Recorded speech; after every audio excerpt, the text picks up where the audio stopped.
Stephen Fry in America. Confession: I'm an omnivorous reader. You might even call me indiscriminate. I'll try just about anything, literature-wise, and not always for the most lucid reasons. I picked up Stephen Fry in America, for instance, because I'm a fan of Fry and Laurie. I needed a new ebook for a road trip, and it was available. I might also have hoped for a scathing review of America the Beautiful and Mindlessly Patriotic. No such luck. What I got, and enjoyed, was a love letter to the United States crossed with a bemused headshake. Fry admits up front that he's obsessed with the U.S.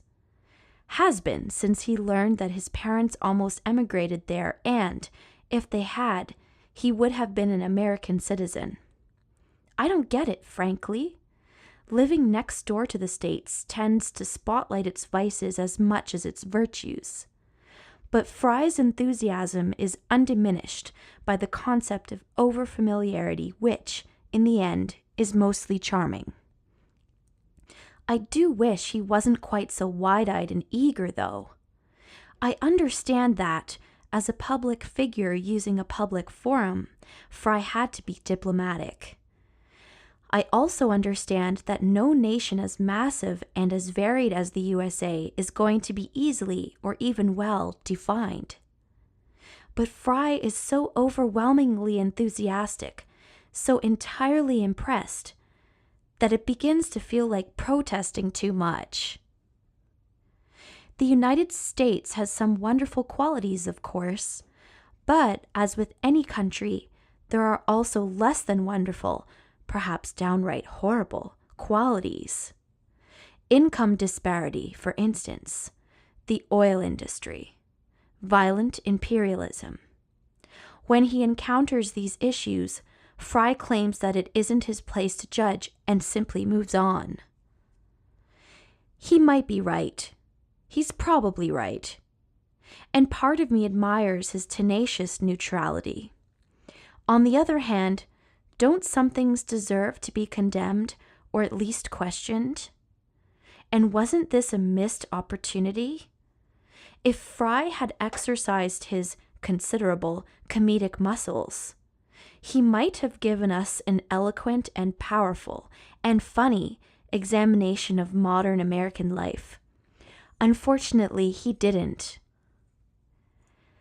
That's not to say that Fry is entirely uncritical. He just saves his criticism for the less controversial and perhaps less important matters like witchcraft and religious fanaticism. These Fry is happy to excoriate, and he does it well. If only he'd paid the same attention to, say, the NRA. Can you tell I'm torn? On the one hand, Fry has produced a balanced and fairly nuanced portrait of the U.S. On the other hand, I wish he'd, just once, taken a stand and said, sometimes this country is stark raving mad. He does let loose on an Oregon man who spends his free time tracking Bigfoot.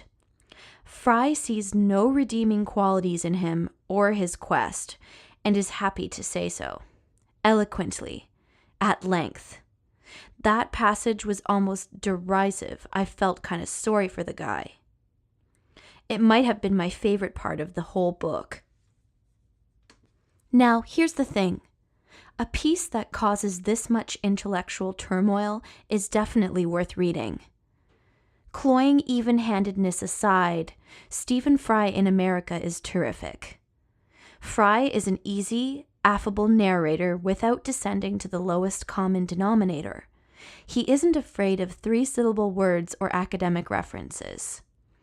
And there are times, usually when he's describing the landscape, his descriptions of Utah and Alaska come to mind here, when his prose is just lovely. Fry is also self-deprecating in a very stiff upper lip, British kind of way, which is a nice foil to the brash self-confidence of some of the Americans he meets. He often references and makes fun of his less than ideal physical condition, and his clumsy attempts to participate in hardy American pastimes like ice fishing and hunting. At the end of the day, I'd recommend Fry in America. Don't go into it expecting a treatise on the political, social landscape of American life, 'cause you'll be disappointed. But it is endearing and amusing, occasionally touching, and sometimes insightful. Accept it as is, and you're in for a lovely little read.